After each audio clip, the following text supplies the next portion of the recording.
परमात्मा को पाने तथा उसका वास्तविक लाभ प्राप्त करने के लिए पवित्र बाइबल में प्रमाण है कि प्रभु ने मनुष्य को अपना ही स्वरूप बनाया। 6 दिन में सृष्टि रचकर 7वें दिन विश्राम किया। कुरान शरीफ में प्रमाण है कि हजरत मोहम्मद को खुदा स्वयं कह रहे हैं कि मैंने तुम्हें उस परमात्मा की महिमा बताने के लिए भेजा है। वो परमात्मा कबीर है जिसने 6 दिन में सृष्टि रची तथा 7वें दिन तख्त पर जा विराजा। उसकी खबर किसी बाखबर से पूछ कर तो देखो। कृपया अवश्य सुनिए जगत गुरु तत्वदर्शी संत रामपाल जी महाराज के अमृत वचन।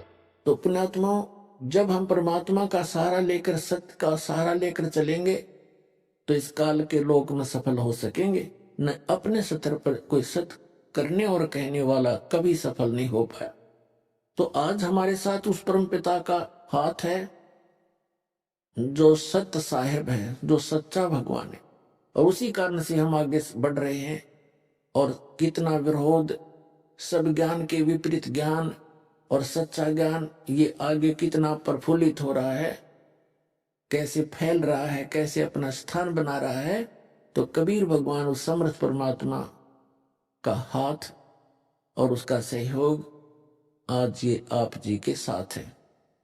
अब जो प्रसंग चला था गीता अध्याय नंबर 15 के श्लोक नंबर 16 और 17 में 3 पुरुष हैं, 3 प्रभु हैं, एक सरपुरुष, एक अक्षर पुरुष।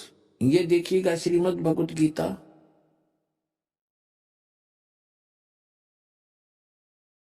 और जयदयाल गोविंद का इसके अनुवादक है। ये देखिएगा अध्याय नंबर 15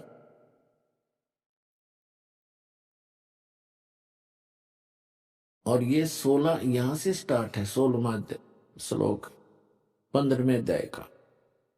इसमें लिखा कि द्वौ इमौ पुरुषौ लोके सरय स अक्षर एव च सरय सर्वाणि भूतानि कटुस्थ अक्षर उच्यते। इनका अनुवाद पढ़ते हैं। इस संसार में नाशवान और अविनाशी भी ये 2 प्रकार के पुरुष हैं। पुरुष माने प्रभु, स्वामी, भगवान। संपूर्ण लोकों के शरीर नाशवान और जीवात्मा अविनाशी कहा जाता है।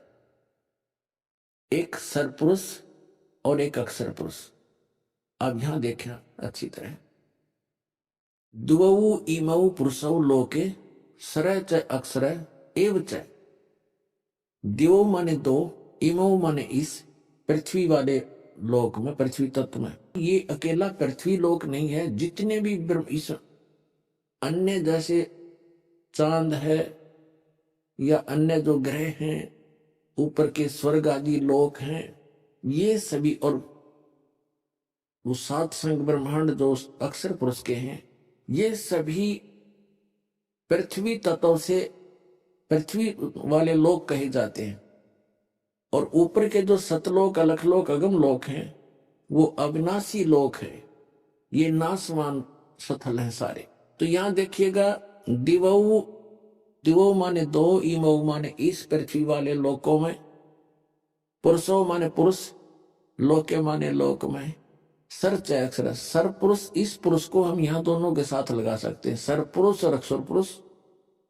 इस लोक में ये 2 प्रकार के भगवान हैं।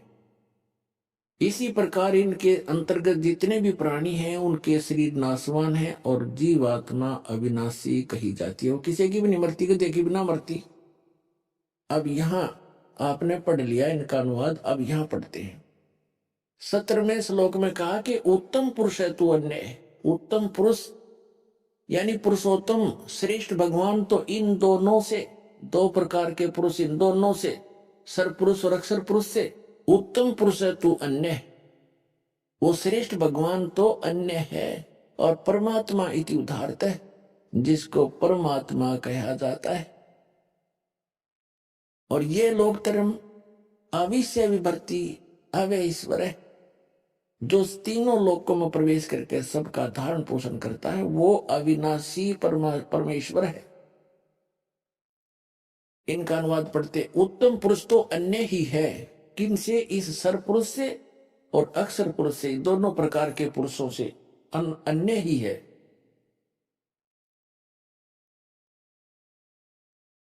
अन्य ही है जो तीनों लोकों में प्रवेश करके सबका धारण पोषण करता है। अविनाशी परमेश्वर परमात्मा इस प्रकार कहा गया है। अब इससे क्या सिद्ध हो गया? तीन पुरुष हैं, एक सरपुरुष, एक अक्षर पुरुष और एक इन दोनों से अन्य। वो परम अक्षर पुरुष कहो, उसे परम अक्षर ब्रह्म कहो, ये भी कंसेप्ट क्लियर करते हैं। अपनात्मा 7वें अध्याय के 29वें श्लोक में, अध्याय नंबर 7 श्रीमद् भगवत गीता और 7वां अध्याय, और इसके श्लोक नंबर यहां से देखिएगा 29। यहां इसमें लिखा है कि जरा मरण मोक्षाय माम आश्रित यतंती ये ते ब्रह्म तत्विदो कृष्णम अध्यात्म कर्म च अखिलम। इसका अर्थ ये है कि माम आश्रित, गीता ज्ञानदाता कहता है, मेरे ज्ञान को आश्रय करके जो जरा और मरण से छूटने के लिए, मोक्ष माने मोक्ष के लिए, जरा माने वृद्धावस्था, मरण माने मृत्यु से मुक्ति पाने के लिए जो ये तंत्र कर रहे हैं, ते वे ब्रह्म तत्विदु, ब्रह्म तत्विदु, ब्रह्म तत्विदु, विदु माने जानते हैं, तत्ब्रह्म को, कृष्णम अध्यात्म सारे अध्यात्म, और कर्म च अखिलम और संपूर्ण कर्मों से वे परिचित हैं, विदु हैं, जानने वाले हैं। इनका अनुवाद पढ़ते हैं। जो मेरे शरण होकर, जरा माने वृद्ध अवस्था, इन्होंने तो गोलमोल कर दिया। जरा माने वृद्ध अवस्था और मरण माने मृत्यु से छूटने के लिए जो यत्न करते हैं, वे व्यक्ति, वे साधक तत् ब्रह्म, ये तत् ब्रह्म, उस ब्रह्म को, तत् ब्रह्म, उस ब्रह्म को और संपूर्ण अध्यात्म को तथा संपूर्ण कर्मों को जानते। आज सुबह के सत्संग में भी आपको यही दोहराया गया था कि जो व्यक्ति उस तत्ब्रह्म से परिचित हो गए और सारे अध्यात्म से, ज्ञान से, कंप्लीट स्पिरिचुअल नॉलेज से और सभी कर्मों से परिचित हो गए। कि आज हम किसी की आत्मा दुखाते हैं या किसी से चोरी करके, कोई ठगी करके अपना कोई पैसा इकट्ठा करते हैं, तो वो हमें भोगना पड़ेगा उसका जो प्रतिफल है, और देना पड़ेगा उसको किसी अन्य रूप में, कोई कुत्ता गधा बनकर उसका भार ढोकर, रखवाली करके, बैल बनकर, खच्चर बनकर, या किसी अन्य कारणों से वो वापस देना पड़ेगा। तो तब वो व्यक्ति केवल जरा और मरण से छूटने का प्रयत्न वही करते हैं जो तत्ब्रह्म से परिचित हैं, सारे अध्यात्म से, सभी कर्मों से परिचित है। 8वें अध्याय के प्रथम श्लोक में ही अर्जुन ने पूछा, ये 8वां, यहां तो हमने 29वां पढ़ लिया, और यहां सामने ही 8वां अध्याय है।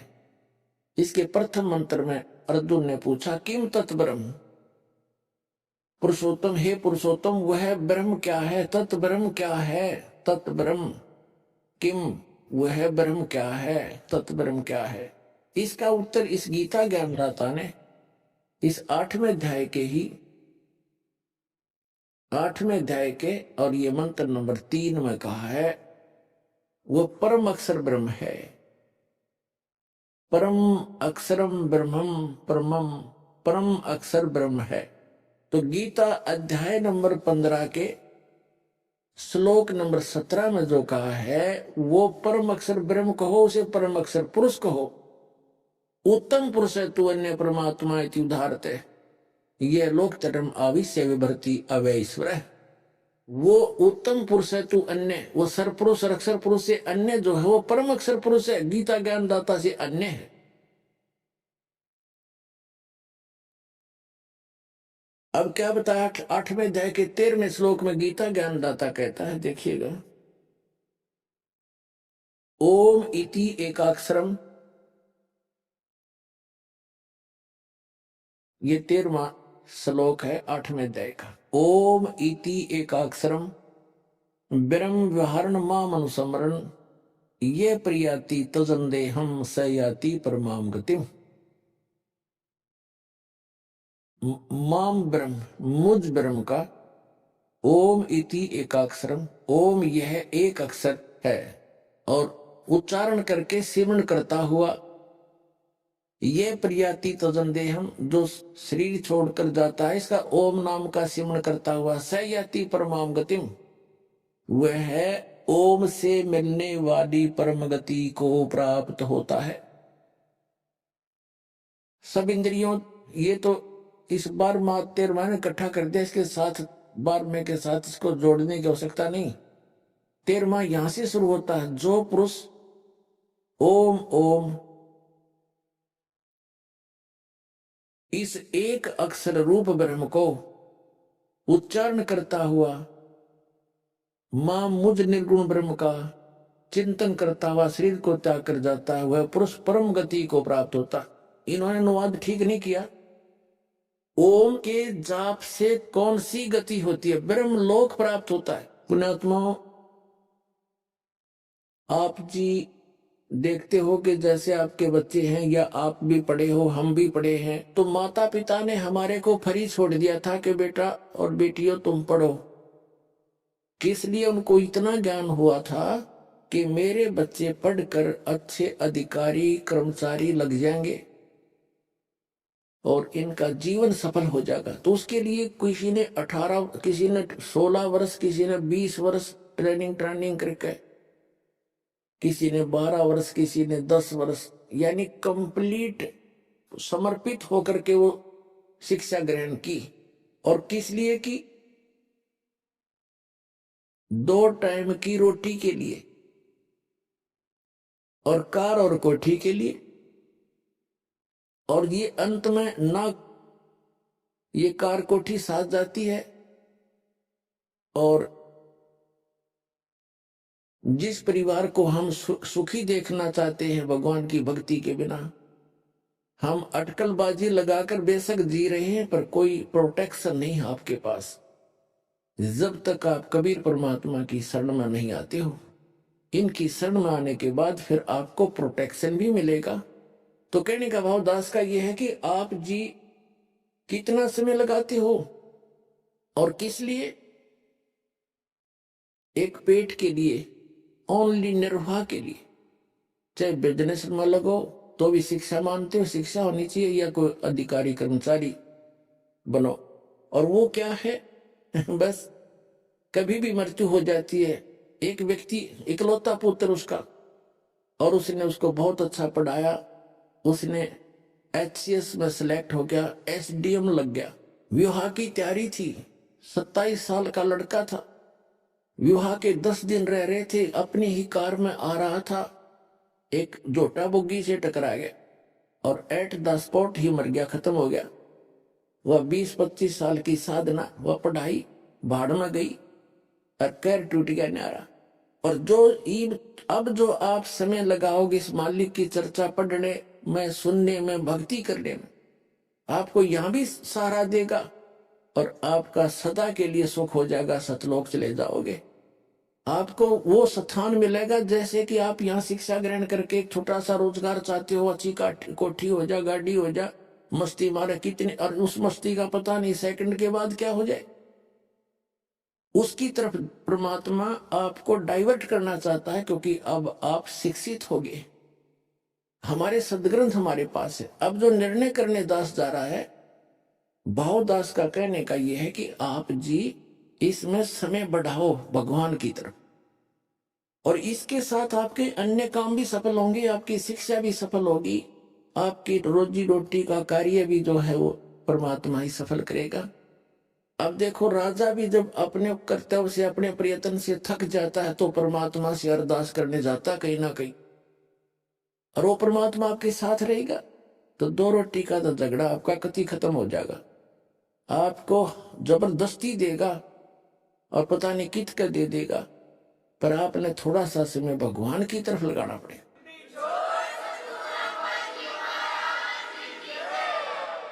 अब जो आपको कंसेप्ट क्लियर करना जा रहा है कि गीता ध्यान विराट के श्लोक नंबर 13 में कहा है ओम इति एकाक्षरम ब्रह्म व्यवहारण माम अनुसमरण ये प्रयाति तजन देहं स याति परमाम गतिम। मुझ ब्रह्म का एक ओम अक्षर है, उच्चारण करके सिमरन करता हुआ ये प्रयाति तजन देहम जो शरीर त्याग कर जाता है स याति परमाम गतिम, वो ओम से मिलने वाली परम गति को प्राप्त होता है।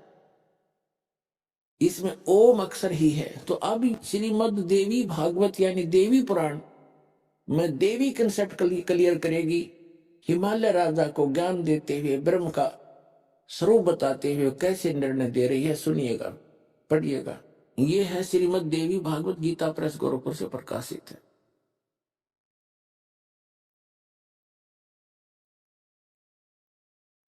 संपादक है हनुमान प्रसाद पोदार चिमनलाल गोस्वामी और ये यहां से प्रकाशित है।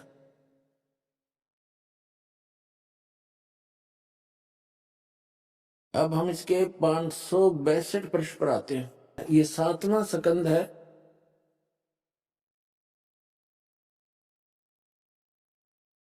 और 562 पृष्ठ है। यहां पर है देवी के द्वारा हिमालय को ज्ञानोपदेश ब्रह्म स्वरूप का वर्णन। देवी जी हिमालय राजा को ज्ञान दे रही है।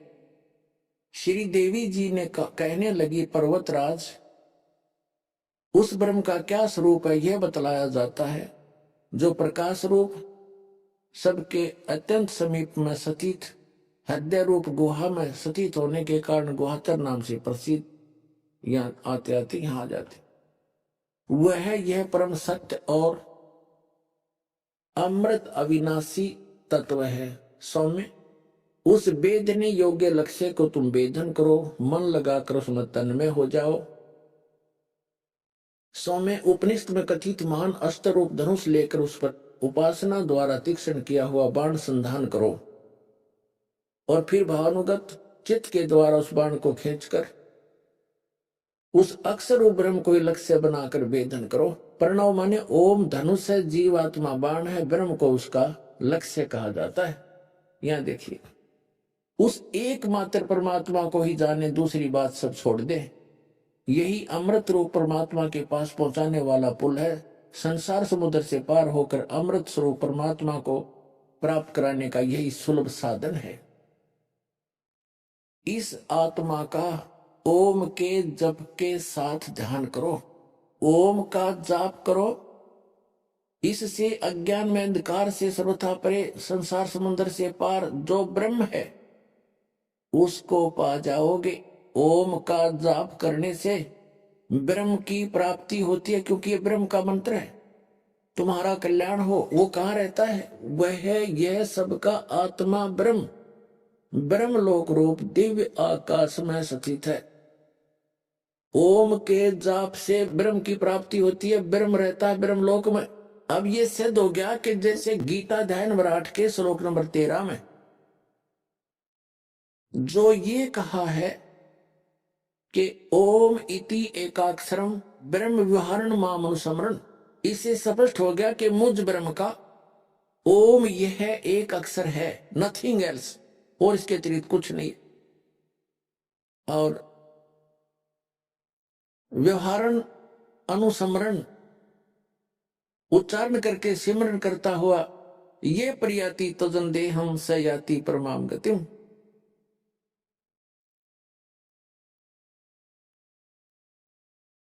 ये देखिएगा। अब हम आगे श्रीमद् भगवद गीता अध्याय 8 के श्लोक नंबर 13 में ओम इति एकाक्षरम ब्रह्म व्यवहारण मानुसमरण माम ब्रह्म, मुझ ब्रह्म का ओम इति एक अक्षर, ओम यह एक ओम अक्षर है और व्यवहारण माने उच्चारण करके, अनुसमरण माने सिमरन करता हुआ, ये प्रयाति तजन देहम जो शरीर त्याग कर जाता है स याति परमाम गतिम। ये अंडरस्टूड है कि ओम से मिलने वाली जो परम गति है वो प्राप्त होगी और वो आपके समक्ष होगा। श्रीमद देवी भागवत में श्री देवी जी ने हिमालय को बता ही दिया। ओम नाम का जाप करो, ब्रह्म को पाने का उद्देश्य रखो, उससे पा जाओगे, वो ब्रह्मलोक में रहता है। अब देखो गीता अध्याय नंबर 8 के श्लोक नंबर 16 में, अध्याय नंबर 8 के श्रीमद् भगवत गीता अध्याय नंबर 8 के श्लोक नंबर 16 में, हे अर्जुन, ब्रह्मलोक पर्यंत सब लोग पुनरावृत्ति में हैं। अब पुनरावृत्ति का इन्होंने विश्लेषण भी किया है, ये स्टार लगा रखा है, इसका यहां विश्लेषण किया है, अर्थात जिनको प्राप्त होकर पीछे संसार में आना पड़े ऐसे, यानी ब्रह्मलोक में गए हुए व्यक्ति भी, साधक भी पुनः लौटकर पृथ्वी पर आते हैं, वो स्थायी स्था नहीं है। इन्होंने आगे थोड़ी सी गड़बड़ी कर रखी है, देखिएगा इसी में 16वें श्लोक में, हे अर्जुन, ब्रह्मलोक पर्यंत सब लोग पुनरावृत्ति में हैं, परंतु हे कुंती पुत्र, मुझको प्राप्त होकर पुनर्जन्म नहीं होता।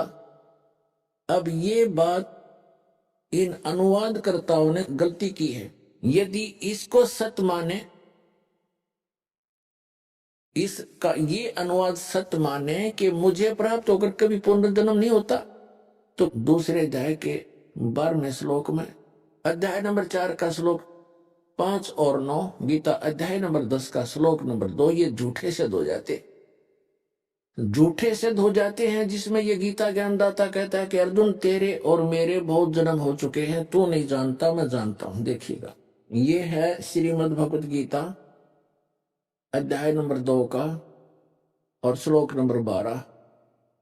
न तो ऐसा ही है कि मैं किसी काल में नहीं था, अथवा तू नहीं था, अथवा ये राजा लोग नहीं थे, और न ही ऐसा है कि इससे आगे हम सब नहीं रहेंगे, यानी तेरा, मेरा और सब इनका जन्म मृत्यु पहले भी हुआ है, आगे भी होगा। और चौथे अध्याय के 5 और 9 में तो कंसेप्ट क्लियर कर रखे हैं। देखिए अध्याय नंबर 4 का और श्लोक नंबर यहां पर है, ये 5 नंबर, यहां से शुरू होता है, बहुनानी में वित्तानी जन्मानी तव च अर्जुन, तानी अहम वेद सर्वाणी न तुम वेद थ परंतम। इसका अर्थ यहां पर है, हे परंतम अर्जुन, मेरे और तेरे बहुत से जन्म हो चुके हैं, उन सबको तू नहीं जानता, मैं जानता हूं। ठीक है। अब फिर 9वें में देखो, 9वें श्लोक में, मेरे जन्म और कर्म दिव्य हैं, अलौकिक है। ठीक है, जन्म तो है, इससे सिद्ध है कि इस गीता ज्ञानदाता की जन्म मृत्यु है। और आगे देखो 10वें अध्याय के दूसरे श्लोक में ये स्वयं स्वीकार करता है कि मेरी उत्पत्ति को ये देवता लोग नहीं जानते। ये देखिए, ये 10वां अध्याय है श्रीमद् भगवत गीता का, इसका मंत्र, ये 2 मंत्र यहीं पर है। मेरी उत्पत्ति को, प्रभव माने उत्पत्ति को, यह लीला से प्रकट थी, अपने आप करें, मेरी उत्पत्ति को न देवता लोग जानते हैं और न महर्षि जन जानते हैं, क्योंकि मैं सब प्रकार से देवताओं का और महर्षियों का आदि कारण हूं। अब यहां विचलित हो जाते हैं ये लोग, ये जान पढ़कर इसको कि जो मुझको अजन्मा, अनादि और लोकों का महान ईश्वर तत्व से जानते हैं, वह मनुष्यों में ज्ञानवान पुरुष संपूर्ण पापों से मुक्त हो जाते। इसमें इसका कहने का भाव ये है कि मैं जैसा अजन्मा हूं, किस प्रकार का हूं, किसा हूं, कैसा हूं, क्या मेरी स्थिति है, जो तत्वदर्शी संत इस बात से परिचित है, वो यहाँ से पीछा छुड़वा जाते हैं, उनका सारे पाप कट जाते हैं। इसका भाव ये कहने का। अब ये कैसा जन्मा है, कैसा, वो बताएंगे, लेकिन अब जो कंसेप्ट हम क्लियर कर रहे हैं उससे ये सिद्ध हो गया कि ये थी गीता अध्याय नंबर 8 के श्लोक नंबर 16 का जो अगला हिस्सा हम लें, इन्होंने अनुवाद किया है, वो फिट नहीं बैठता, उसका अनुवाद सही नहीं है। देखिएगा अध्याय नंबर 8 का और श्रीमद् भगवत गीता का 16वां श्लोक है, हे अर्जुन, ब्रह्मलोक पर्यंत सब लोग पुनरावृत्ति में, ये बिल्कुल सही है। फिर यहां कहा कि परंतु एक कुंती पुत्र, मुझको प्राप्त होकर पुनर्जन्म नहीं होता। अब यहां पढ़ेंगे हम। अब देखो, विद्यते माने नहीं होता, न विद्यते। अब यहां पढ़िए, आप ब्रह्म भुवनाथ यानी ब्रह्मलोक तक सभी भवन, सभी लोका पुनरावर्ती में अर्जुन। फिर ये बताता है कि माम उपेते तू कौनते पुनर्जन्म। इसका अर्थ ये बनता है कि मुझे प्राप्त होकर भी अर्जुन पुनर्जन्म है, जो ये नहीं जानते। विद माने केवल है, नहीं होता। विद धातु से विद्यते बना है, विद माने जानना भी होता है। जो ये नहीं जानते कि ब्रह्मलोक में गए हुए प्राणी भी पुनरावर्ती में है, वो मुझे प्राप्त होकर भी उनका पुनर्जन्म है अर्जुन। मुझे प्राप्त होकर भी उनका पुनर्जन्म अर्जुन न विद्यते, जो इस बात को नहीं जानते कि ब्रह्मलोक तक भी सभी प्राणी पुनरावर्ती में हैं, वो मुझे प्राप्त होकर भी उनका पुनर्जन्म है अर्जुन, जो इस बात से परिचित नहीं है, जो नहीं जानते, जिनको ये ज्ञान नहीं। ये नहीं तो फिर ये वो 3 श्लोक झूठे सिद्ध हो जाते, ये अनुवाद गलत है। अब जो प्रसंग चल रहा है, अब ये तो कहा कि ओम नाम है इसका, और ब्रह्मलोक में गए हुए प्राणी भी पुनर्जन्म होते, इसका खुद भी जन्म मृत्यु होता है। इसलिए गीता अध्याय नंबर 15 के श्लोक नंबर 16 में इसको सरपुरुष का है। सर माने नासवान, पुरुष माने ब्रह्म, प्रभु, स्वामी, ये नासवान है। और इसके अंतर्गत जितने प्राणी हैं, चाहे ब्रह्मा विष्णु महेश, जितने भी सब नासवान है, और इसकी खुद भी जन्म मृत्यु होती है।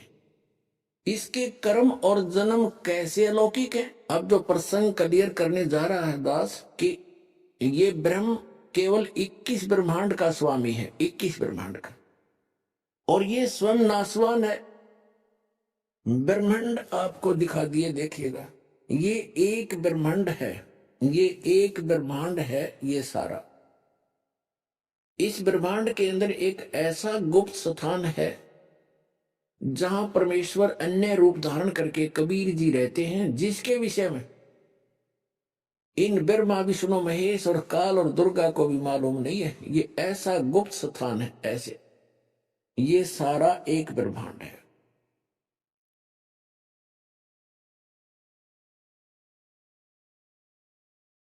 ये एक ब्रह्मांड है। ऐसे ऐसे इस काल भगवान के 21 ब्रह्मांड है, सरपुरुष के, ज्योति निरंजन के।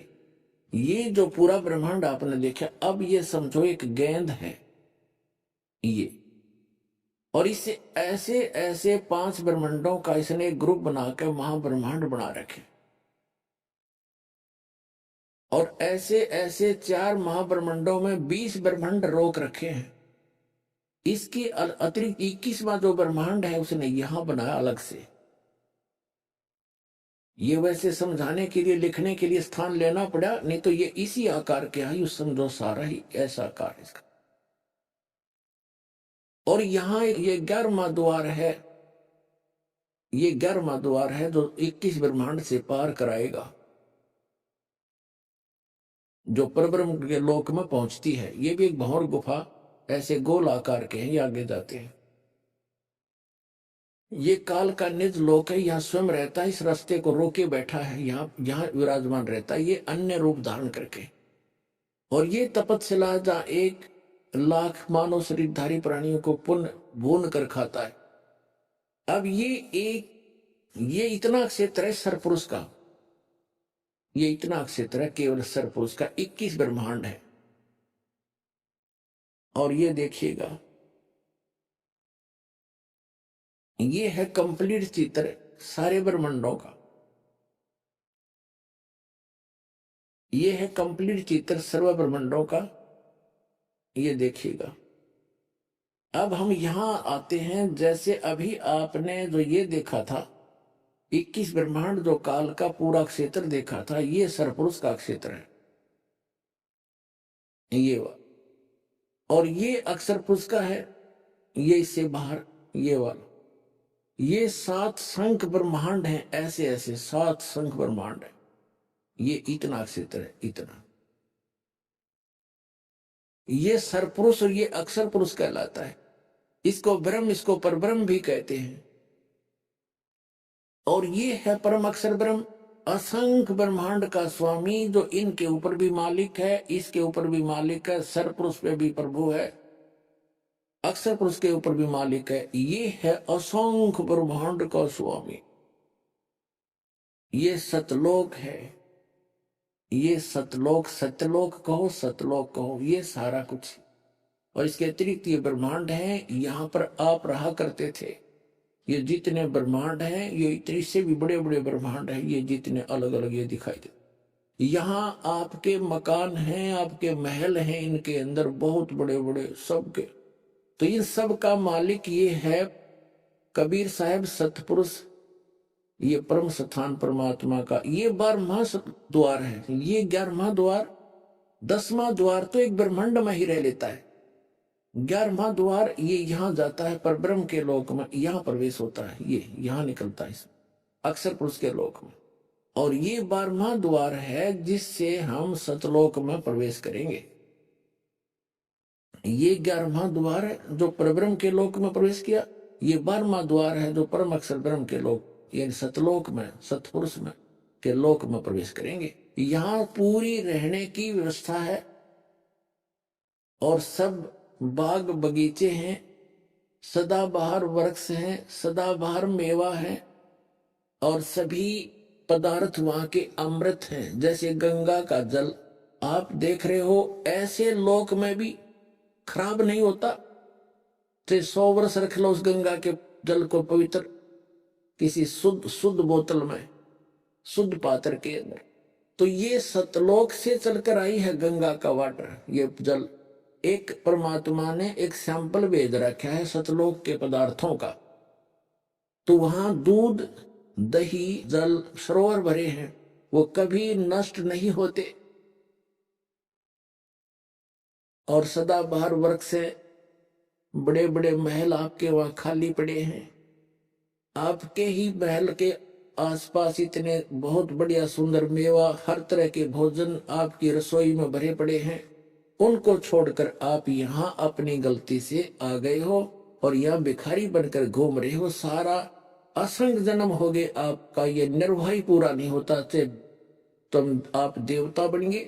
वहां भी यही व्यवस्था देवताओं के, वहां भी ऐसे राजा हैं, छोटे राजा हैं, बड़े देवता हैं, आम जनता जो स्वर्ग में वहां चले जाते हैं वो ऐसे ही रहते हैं वहां पर, और उनकी भी जन्म मृत्यु होती रहती है। अब ये स्थिति आपके सामने स्पष्ट कर दी। अब हम सिद्ध करेंगे कि जैसे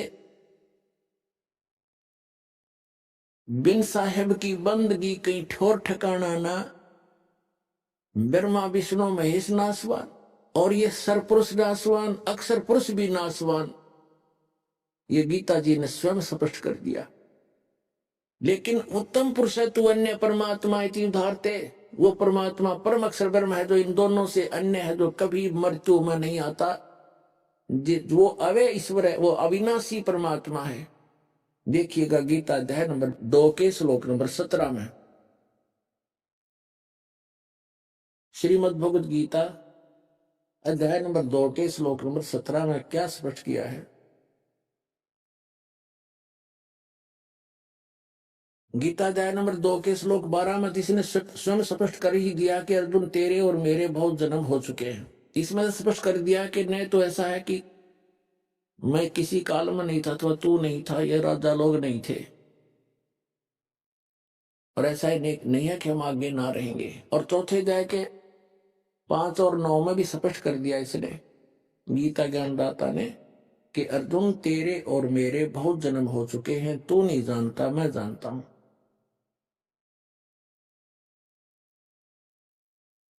ये 5वां है, हे परंतु अर्जुन मेरे और तेरे बहुत जन्म हो चुके हैं, उन सबको तू नहीं जानता, मैं जानता हूं। और 9 में भी ऐसे ही कहा है, 4 के 9 में, मेरे जन्म और कर्म दिव्य हैं, ये याद रखना, जन्म और कर्म दिव्य हैं। अध्याय नंबर 2 के श्लोक नंबर 17 में किसी अन्य परमात्मा के विषय में कहा है श्रीमद् भगवद गीता के, इसमें कहा है कि नाश रहित तो उसको जान जिससे ये संपूर्ण जगत व्याप्त है। इस अविनाशी का विनाश करने में कोई भी समर्थ नहीं है। अब इससे क्या सिद्ध हो गया कि गीता ज्ञान दाता से कोई और है, और जिसने सारे ब्रह्मांड को रचना की है वो है अविनाशी, जिसको कोई नहीं मार सकता। अब श्रीमद् भगवद गीता अध्याय नंबर 15 के श्लोक नंबर 1 से 4 का सारांश है कि उल्टा लटका हुआ संसार रूपी वृक्ष है। ऊर्ध्व मूलम अधः शाखम अश्वत्थम प्राहु अव्यम छंदासी ये पर्णानि ये तम वेद स वेदवित्। 15वें अध्याय के प्रथम मंत्र में ये मूल पाठ है। उसका अर्थ ये है कि ऊपर को जड़ वो तो पूर्ण परमात्मा समझो, संसार रूपी एक वृक्ष समझो, पीपल का वृक्ष, जिसकी ऊपर को जड़ हो और नीचे को तीनों गुण रूपी शाखा हो, नीचे को शाखा हो। और जो संत इसके सभी छंद सभी विभागों को अलग अलग भिन्न भिन्न बता देगा, स वेदवित्, ये देखिएगा, ये पूरा संसार रूपी वृक्ष समझो। ऊर्ध्व मूलम अधः शाखम, गीता ज्ञानदाता ने केवल इतना संकेत दिया है, ऊर्ध्व मूलम अधः शाखम अश्वत्थम प्राहु अव्यम। अश्वत्थम माने ये पीपल का वृक्ष, जानो एक संसार रूपी वृक्ष, जिसकी ऊपर को जड़ है और नीचे को शाखा है। और छंदासी यस्य पर्णानि, जिसके सभी विभाग पत्ते आदि को, ये तम वेद, जो जानता है उस अज्ञान अंधकार में छुपे हुए को, स वेदवित्, वो तत्वदर्शी संत है, वह वेद के तात्पर्य को जानने वाला। तत्वदर्शी संत की पहचान भी बताई है। तो पुण्यात्मा, जैसा कि आपको बहुत बार बताया है, समझाया है, दिखाया भी है कि ऋग्वेद मंडल नंबर 9 सूक्त नंबर 86 मंत्र नंबर 26 और 27 में, ऋग्वेद मंडल नंबर 9 सूक्त 82 मंत्र 1, 2, 3 में, ऋग्वेद मंडल नंबर 9 सूक्त 54 यानी 54 के मंत्र नंबर 3 में, ऋग्वेद मंडल नंबर 9 सूक्त 20 मंत्र 1 में, ऋग्वेद मंडल नंबर 9 सूक्त 94 यानी 94 के मंत्र 1 में, ऋग्वेद मंडल नंबर 9 सूक्त 95 के 95 के मंत्र 2 में, ऋग्वेद मंडल नंबर 9 सूक्त 96 यानी 96 के मंत्र 16 से लेकर 20 तक ये स्पष्ट किया हुआ है कि वो परमात्मा जो पूर्ण ब्रह्म है, सारी ब्रह्मांडों का रचनहार, वो ऊपर की लोकों में रहता है। भुवनो ऊपरी तिष्ठति, सब लोकों के ऊपर बैठा है और वहां से गति करके आता है, अच्छी आत्माओं को मिलता है और उनको उपदेश देने के उद्देश्य से आता है, और अपने अध्यात्म ज्ञान को, कंप्लीट स्पिरिचुअल नॉलेज को वो स्वयं ही बताता है। और वो एक कवियों की तरह आचरण करता है, लोकोक्तियों के माध्यम से, कविताओं के माध्यम से, कविताओं से वो ज्ञान प्रचार करता है, यानी पद्य भाग में। और जिस कारण से वो प्रसिद्ध कवि की भी पदवी प्राप्त करता है, लेकिन वो स्वयं खुदा होता है, खुद अल्लाह होता है, खुद भगवान होता है। वो सारी सृष्टि का रचनहार होता है, अपने द्वारा रची हुई सृष्टि को ठीक ठीक वो स्वयं ही आकर बताता है।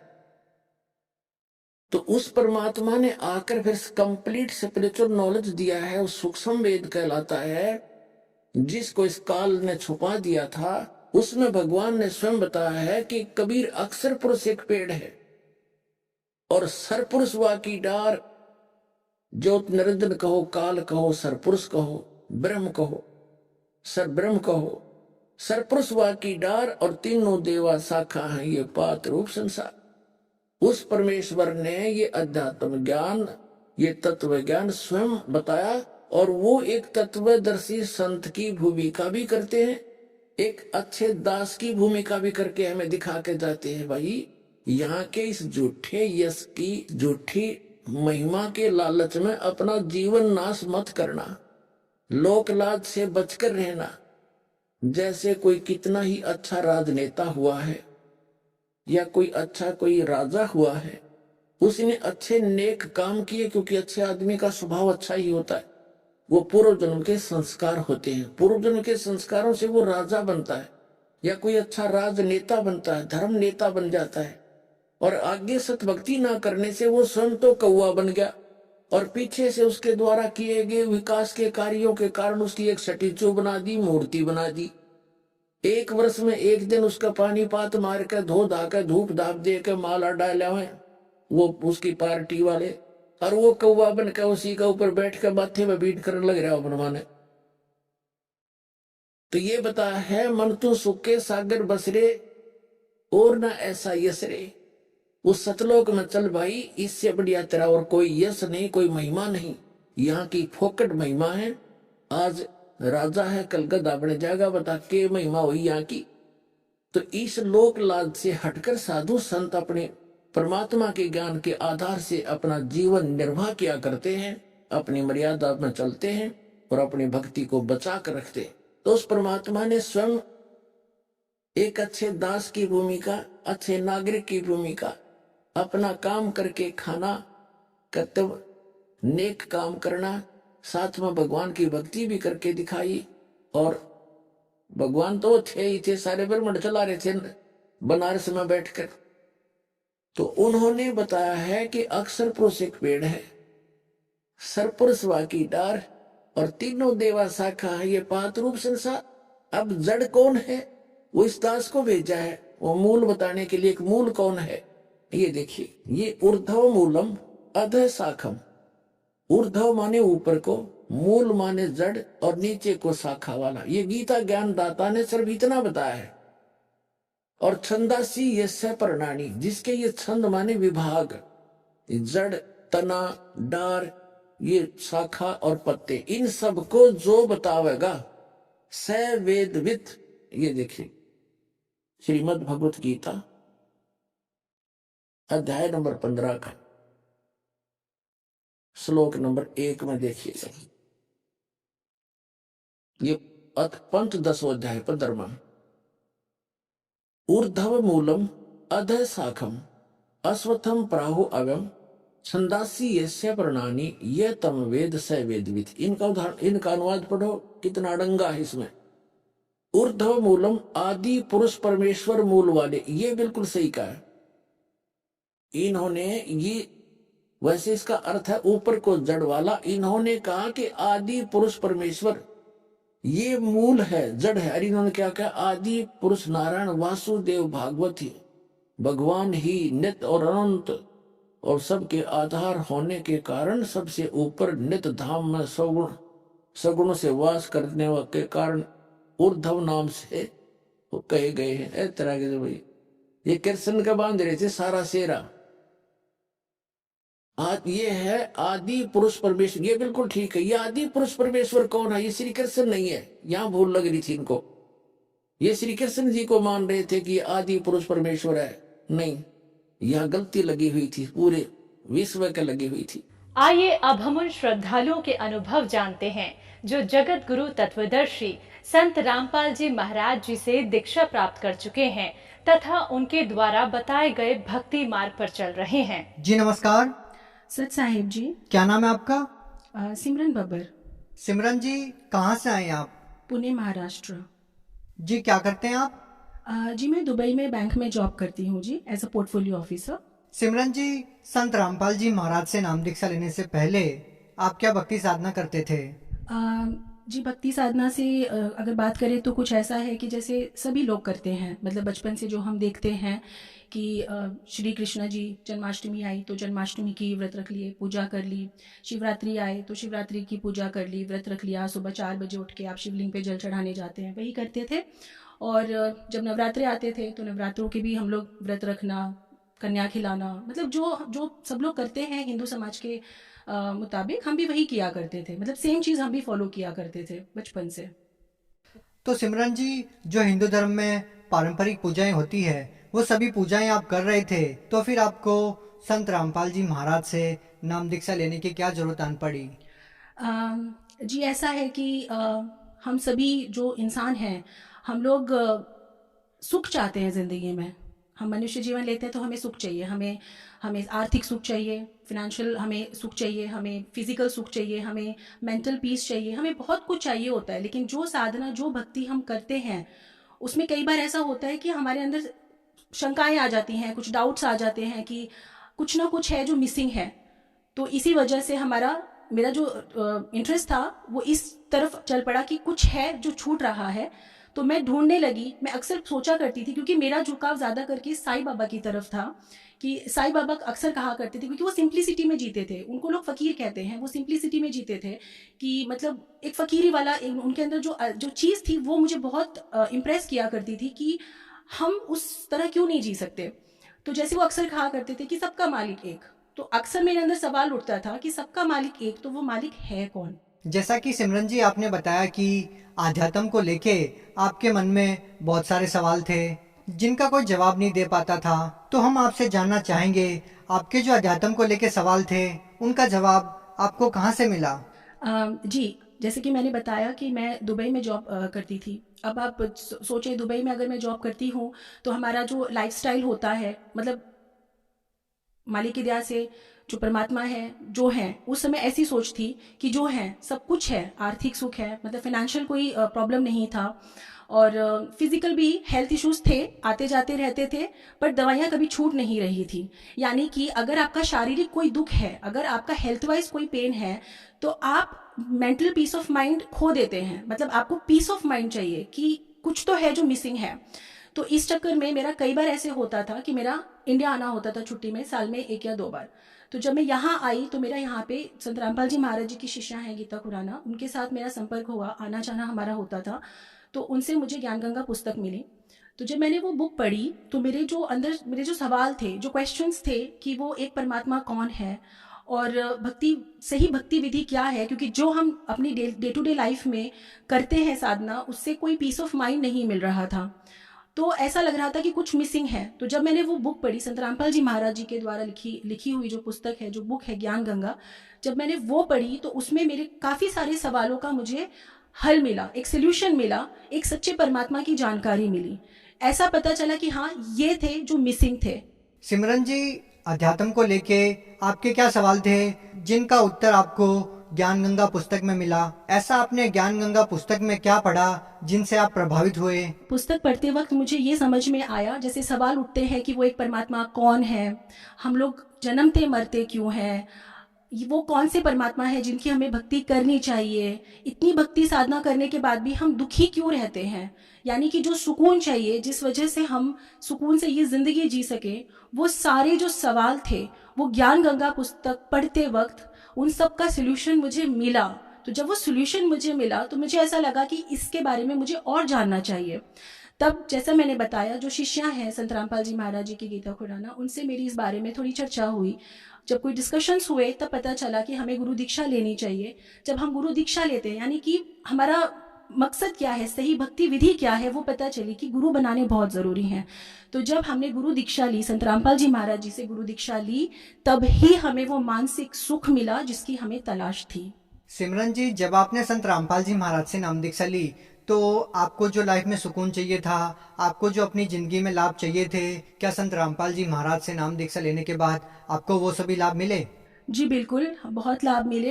अक्सर क्या होता है कि हम लोग हमारे सुकून के लिए क्या करते हैं, हम लोग ड्राइव पे चले जाते हैं, बीचेस पे चले जाते हैं, क्लब्स जाते हैं, पार्टी करते हैं, गेट टुगेदर करते हैं दोस्तों और कलीग्स के साथ कि हमें सुकून मिले, हमें अच्छा लगे। चलिए मान लेते हैं कि वो सुकून कुछ देर के लिए होता है, पर वो कुछ देर के लिए होता है, it's only for a moment. उसके बाद क्या, फिर आप वापस से उसी तकलीफ में पड़ जाते हैं। तो जब हम दीक्षा लेते हैं संत रामपाल जी महाराज जी से, तो ये हमें सुकून भक्ति मार्ग में आकर मिलता है कि आप कहीं भी चले जाइए, आप किसी भी पार्टी में, किसी भी क्लब में, किसी भी मूवी में, किसी भी तरह की लाइफस्टाइल में चले जाइए, आप इस सब से निकल के सुकून आपको संत रामपाल जी महाराज जी से दीक्षा लेकर ही मिल सकता है। क्योंकि ये मैं करके देख चुकी हूँ और मैं इसी लाइफस्टाइल में जी रही थी जो आजकल सब जीते हैं और पसंद करते हैं। अभी जैसे बताएं कि शारीरिक सुख के बारे में, जो फिजिकल हम लोग तकलीफ में होते हैं कि हमारे साथ ये हेल्थ इशू है, वो हेल्थ इशू है, तो मेरे साथ अक्सर ऐसा होता था कि मुझे एक्चुअली 21 और 22 की उम्र से ही, जब मैं 21-22 की एज में थी, तब से ही मुझे हाइपरटेंशन की प्रॉब्लम थी। यानी कि अक्सर टेंशन ले लेना और अनकॉन्शियस हो जाना मेरे साथ हमेशा रहता था। इसी चलते मेरे साथ अक्सर हेल्थ इश्यूज़ बढ़ते चले गए, हाइपोथायराइड भी हुआ और मेरे साथ पेप्टिक अल्सर की भी प्रॉब्लम आई, जिसमें अक्सर मैं खाना खा नहीं पाती थी। मिडल ऑफ द नाइट मुझे पेन स्टार्ट होता था और उसके बाद मैं सो नहीं पाती थी बिल्कुल, मुझे तकलीफ़ होती थी। तो ऐसा हुआ कि मेरा जो हेल्थ इश्यूज़ थे, जैसे मैंने आपको बताया कि मेरा हाइपोथायराइड का प्रॉब्लम मुझे हुआ, मुझे हाइपरटेंशन की प्रॉब्लम थी, मुझे ब्लड रिलेटेड इश्यूज़ होने लगे जैसे कि हाई कोलेस्ट्रॉल, ट्राइग्लिसराइड्स, मतलब ये जो आम बीमारियां होती हैं मेरे साथ ये बढ़ती चली गई। मेरी एज इतनी नहीं थी जिस तरह से मुझे बीमारियां होती थी। अक्सर ऐसा होता था कि लोगों के पास जो बेड होता है उसके साइड टेबल पे उनके फूलों का गुलदस्ता होता है, जैसे कोई पॉट होता है, फ्लावर पॉट होता है, लेकिन मेरे पास अक्सर दवाइयों का बॉक्स हुआ करता था जिसमें मेरी सुबह की 5 गोली तो दोपहर की तो 5 के, ऐसे 15-15 टैबलेट्स में लेती थी, उससे भी लेकिन कोई आराम नहीं होता था। तो बस जैसे मैंने बताया कि संत रामपाल जी महाराज जी से दीक्षा लेने के बाद ही मुझे वो सुकून मिला, मेरी वो दवाइयाँ छूट गई। यकीन मानिए मेरी वो दवाइयाँ बिल्कुल छूट गई, मतलब अब मैं कोई दवा नहीं लेती हूँ, मुझे किसी दवा की ज़रूरत नहीं पड़ती है। और सबसे अच्छी चीज़ तो ये है कि जैसे नींद की गोलियाँ भी लेने की ज़रूरत नहीं है, मैं जब चाहूँ जहाँ चाहूँ वहाँ सो सकती हूँ। वो सुकून मिला है, वो नींद मिली है जो पहले कभी नहीं मिली थी। जैसा कि मेरे को पेप्टिक अल्सर की प्रॉब्लम थी, तो अक्सर मुझे रात में दर्द उठता था, पेट में दर्द उठता था, मैं कुछ खा पी नहीं पाती थी, कुछ खाती थी तो मुझे वॉमिटिंग हो जाता था, मैं बिल्कुल खाने पीने की स्थिति में नहीं रह गई थी। मुझे समझ ही नहीं आता था कि मैं ऐसा क्या खाऊं, ऐसा क्या पीऊं जिस वजह से मुझे आराम मिले। इसी वजह से मेरा डॉक्टर के पास जाना हुआ। तो जब मैं डॉक्टर के पास गई तो डॉक्टर ने जब एंडोस्कोपी किया, चेक किया, तब पता चला कि आपको पेप्टिक अल्सर है। पेप्टिक अल्सर है तो आपको ये चीज़ें नहीं खानी है। उन्होंने मेरी काफ़ी चीज़ें खाने की छुड़वा दी, पीने की छुड़वा दी, जैसे आप कुछ खट्टा मत खाइए, आप दूध मत पीजिए, आप बेकरी प्रोडक्ट्स मत खाइए। तो जब मैंने ये सारी चीज़ें भी छोड़ी, फिर मैंने लंबे समय तक दवा भी ली, तब भी मुझे कोई आराम नहीं हो रहा था।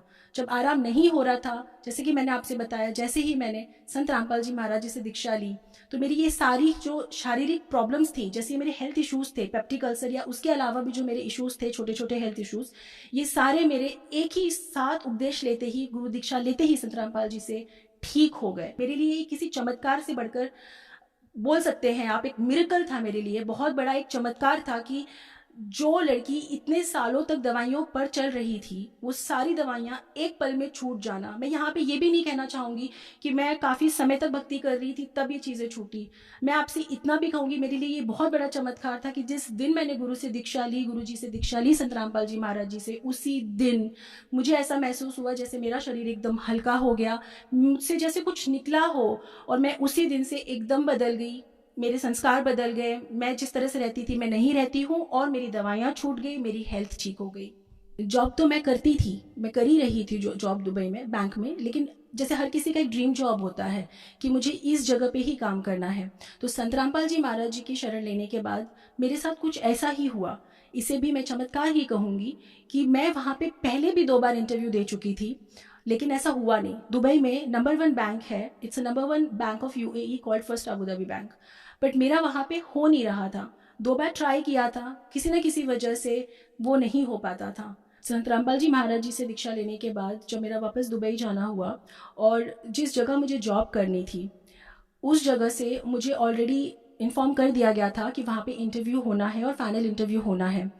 कुछ ऐसा हुआ कि कुछ दिन बाद मेरा बर्थडे था, 10 जुलाई 2019 की बात है, मेरा बर्थडे था। मुझे जब ये पता चला कि लोग तोहफे देते हैं, बर्थडे मनाते हैं, और क्योंकि हम संत रामपाल जी महाराज जी की शरण में हैं तो हम चीज़ों को नहीं मानते, तोहफा कोई हमें देगा तो वो हमें परमात्मा ही दे सकते हैं, सतगुरु रामपाल जी महाराज जी ही दे सकते हैं, इतना मन में ठान लिया था। तो रात को सोते वक्त हर कोई परमात्मा अपने अपने भगवान को याद करके सोता है कि कुछ ना कुछ जो है तकलीफ वो बताता है, कुछ परमात्मा से मांगता है। तो बस मैंने भी परमात्मा से सोते वक्त करबद्ध होके परमात्मा से यही मांगा कि परमात्मा कल आपकी बेटी का बर्थडे है, कोई मुझे क्या दे सकता है, मुझे ये जॉब चाहिए, कल मेरा फाइनल इंटरव्यू है, परमात्मा आप बस मुझे अपनी बेटी को ये जॉब जो है गिफ्ट में दे दीजिए, तोहफे में दे दीजिए। तो कुछ ऐसा हुआ कि जब मैं दूसरे दिन सुबह उठी, और अर्ली मॉर्निंग डेफिनेटली हम लोग उठते हैं, तैयार होते हैं, जाते हैं, उसके पहले संत रामपाल जी महाराज जी ने मुझे दर्शन दिए और मुझसे कहा, मुझे प्रकट होकर दर्शन दिए खुद, कि बेटा ये जॉब तेरा है, ये तुझे तोहफे में मिला। उन्होंने खुद मेरा गाड़ी से उतरते वक्त मेरा हाथ पकड़ा, मुझे मेरे ऑफिस के गेट तक छोड़ा और मुझे आशीर्वाद देकर कहा कि बेटा ये जॉब अब से तेरा है। और यकीन मानिए उस दिन मुझे कोई उम्मीद नहीं थी क्योंकि काफ़ी सारे कैंडिडेट्स थे, लेकिन जब मैं वहाँ पे इंटरव्यू के लिए गई और जिस तरह सरलता से वो इंटरव्यू हो गया, और जब मैं बिल्डिंग के कंपाउंड से बाहर भी नहीं आई थी, मैं उस लिफ्ट में थी और मुझे कॉल आ गया कि आप ऑलरेडी शॉर्टलिस्ट हो चुके हैं, आप सिलेक्ट हो चुके हैं, यू आर हायर्ड। तो मुझे रोना आ गया, क्योंकि मैं काफ़ी समय से ट्राई कर रही थी उस जॉब के लिए और वो हो नहीं रहा था। मेरी ख्वाहिश थी कि मैं उस जगह पे एक बार काम करूं, और मुझे वो जॉब इतनी आसानी से परमात्मा बंदी छोड़ सतगुरु रामपाल जी महाराज जी की दया से मिल गया।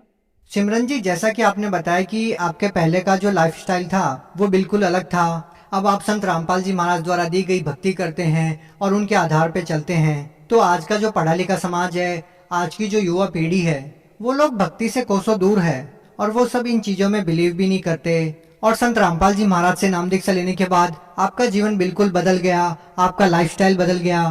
क्या कहना चाहेंगे उन सभी लोगों को आप? सतगुरु रामपाल जी महाराज जी से दीक्षा लें, उनकी शरण में आए, उस ज्ञान को समझे, उस शास्त्र विधि साधना को करें, जिससे हमारी ये सारी बुराइयां छूट सकती हैं, हम सही रास्ते पे चल सकते हैं, हम एक सच्ची साफ सुथरी जिंदगी जी सकते हैं, हमें सही शास्त्र विधि साधना मिल जाएगी। हमारा जो मनुष्य जीवन है, हमें जो ये ह्यूमन लाइफ मिलती है, why do we get a human life? We get it only for salvation. हमें मुक्ति के लिए मिलती है, मोक्ष के लिए मिलती है। 84 लाख योनियों के बाद अगर हमें एक मनुष्य जीवन मिला है तो इसका कोई मकसद है।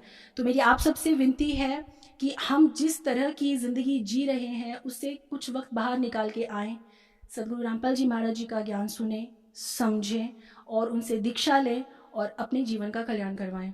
सिमरन जी, एक और सवाल हम आपसे जानना चाहेंगे। जो लोग इंडिया से बाहर रहते हैं, और हम सब समझते हैं कि जो लोग इंडिया से बाहर रहते हैं उनकी रुचि आध्यात्म की तरफ कम ही रहती है और उनकी रुचि भौतिकता की तरफ ज़्यादा रहती है, तो उन सभी लोगों को आप क्या कहना चाहेंगे? What message would you like to pass for Bhagat Samaj? Okay, my humble request to all the people in the world, India, outside India, or belongs to whatever country, I would like to request, please stop following the path in which we are walking. Come out of that path. Come out of your habits, wrong habits, bad habits. Come out of it. Understand, why do we get the human life? We get one human life. For what? There is no difference in animals and humans if we are living the same life of animals. We are not doing anything special. For what we have got this human life? The only aim, the only motive for which we get this human life is to achieve salvation. What is salvation? We all know. So, please go to the website of Sant Rampal Ji Maharaj, Jagat Guru Tattvadarshi Sant Rampal Ji Maharaj. There is a website. Then we have Facebook channels. We have YouTube channels. Go watch Satsang. Sant Rampal Ji Maharaj Satsang is available. Watch. Understand the importance of human life for which we have come in this world. Instead of going around the world of alcohol, smoking, movies, fashion, come out of it. Come out of it. Go with the satsang of Sant Rampal Ji Maharaj on these channels which I have told you, YouTube, Facebook, all social medias, even the website. Go search. There are numbers mentioned below the satsang when you watch. Call on those numbers. Call ashrams. We have Namdan centers over there in all the countries. We have in every city we have a Namdan center. Call them. If you have any doubts, you can even call and clear it up. Meet the people. Go take Guru Diksha from them. Take Nam Diksha from Sant Rampal Ji Maharaj. And please, my humble request, come out of the dirty life which we are living and come to our worship. Achieve salvation for what we have got this human life. जी बहुत बहुत धन्यवाद। सत साहिब जी।